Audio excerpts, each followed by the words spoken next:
in this country. Our ancestors. An Arabian Christian immigrant at the Loudoun County School Board meeting on Tuesday. And I want you to listen to what she had to say at this Loudoun County School Board meeting about critical race theory and about transgender ideology. Cut 6, go. Dear disgraced board members, you think you're woke? Well, let me wait for a little bit more. I'm a Chaldean married to an Armenian. We are minorities of the minorities in this country. Our ancestors and people survived massacres of the Turks and the ISIS. I grew up in Iran as a Christian. And when we went to school, as much as the government wanted to indoctrinate us, the teachers didn't allow us. The teachers did their job, teach us the curriculum, science, math, biology, etc. They didn't try to shove propaganda down our throats like the Ayatollahs did. Now in the 21st century, we have social justice warrior so-called teachers are trying to shove their garbage ideology down our kids' throats. These are our children, not yours. Their job is not to raise my child or my neighbor's child. Their job is to teach our kids math, science, biology, literature, and that's it, not ideology. Now you want to push garbage back like pronouns? How the hell does that keep a kid from succeeding? How does that help them? Does that teach them how to act? You want to push that garbage down my kid's throat? I will make you call my kids kings and queens. That's how I will address my sons and my daughter. And you look at me, you call me master. You want that pronoun to be in your mouth when you look at me? Your garbage ideology is pure garbage. Don't be a dumb politician. Don't waste our money that we pay for. We work for our money. We pay taxes. We pay for this damn building. It doesn't belong to... And they cut his mic. Man is brilliant and courageous. And I'd open this country to more and more migrants like him, who assimilate into the country and love the country and fight for the country.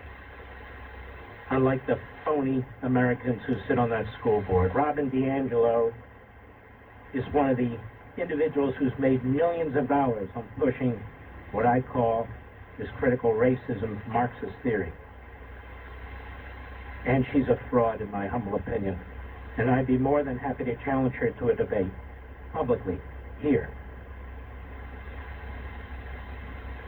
And she has pushed this ideology, she has pushed this racism, and when she's caught, she spins. Cut 7, go. Well, I wouldn't try to say, here's what critical race theory really is, because I don't think people are engaging at a rational level. It is the new boogeyman. The white populace has always been susceptible to manipulation around racial animus. Just listen to the way this buffoon talks. The white populace, always susceptible to manipulation around racial animus. She doesn't know you. She talks in these bigoted, platitudinous phrases. And this is all she is. This is what she does. And it appeals to a lot of people, particularly other bigots and racists. But you see, you don't know what critical race theory is. If you read my book, you know it. Beginning to end. Nuts and bolts. I even quote her. Not extensively, because she didn't invent it. She's made a fortune off of it. Go ahead. I assume you're aware of the Southern Strategy. This is the latest manifestation of it. See, the Southern Strategy, another fiction created by the Democrats and their Marxist left friends. The Southern Strategy, ladies and gentlemen. I see. Were all of you part of a Southern Strategy? How about college and university strategies? Go ahead. theory. It's perfect in a way. It's just vague enough that you can attach just about anything to it. But what it comes down to, and the reason that I am called a critical race theorist, even though technically I am not a legal scholar, what it comes down to is... Technically I'm not a legal scholar, a critical race theorist. You don't have to be a legal scholar, and you know it, you buffoon. And you know it. Go ahead. That racism exists, that it is real, that the country is founded in it, and that it is infused across all of Now, our... the country has been founded in liberty.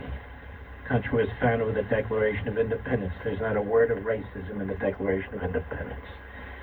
None other than Abraham Lincoln, who did more for black people in this country than you clown, could ever wish to do. Could ever wish to do. And gave his life, ultimately. He understood why the country was founded. He understood why he wanted to keep the Union together. He embraced the Declaration and the Constitution. He embraced the founders. He explained it. But not you. You're a hack. Go ahead. Going to be seen as critical race theory. And there are very, very, very deep investments in the status quo. And it's just... Very deep investments in the status quo. You see, it's this dominant society. She's got all the propaganda down. Yes, there's a lot of investment in the status quo, which is not racism.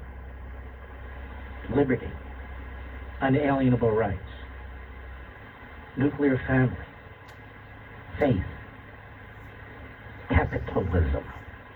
Yes, in a successful country, the people are invested in the status quo. The status quo. People have never been invested in slavery. That's why we fought a civil war. We struggled with it right up and through the Civil War. And segregation and so forth. We are a fantastic, diverse country. Almost 40% of the population is not white. And that's because the majority white population allows the population to continue to become more and more diverse. You won't see that in many countries. Go ahead.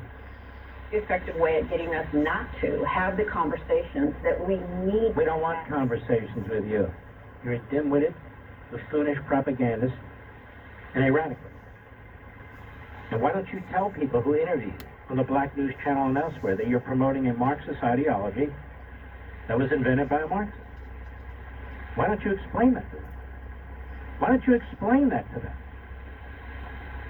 That Derek Bell, the founding father of critical race theory, who stole a bunch of his ideology from Hermann Marcuse, who was a communist out of Berlin, Germany. Why don't you explain these things to the people you speak to? And why don't you explain what Bell stood for? And why don't you explain, as I do in American Marxism, that Bell rejected Martin Luther King, that Bell rejected a colorblind society, that Bell rejected the 64 and 65 Civil Rights Act, that Bell rejected the Supreme Court decisions, that Bell rejected everything before that was advanced to try and address discrimination, slavery, and so forth. Because Bell believed you couldn't fix it. Because it's a white dominant society. And all these things are nothing but window dressing, you see. The system must collapse. It must be overthrown. Right, Robin? Right? Yes, Robin. That's right. You dimwit. Go ahead. These conversations aren't what is dividing us. You just had India Walton on. That's enough. We'll be right back. Mark Lopin.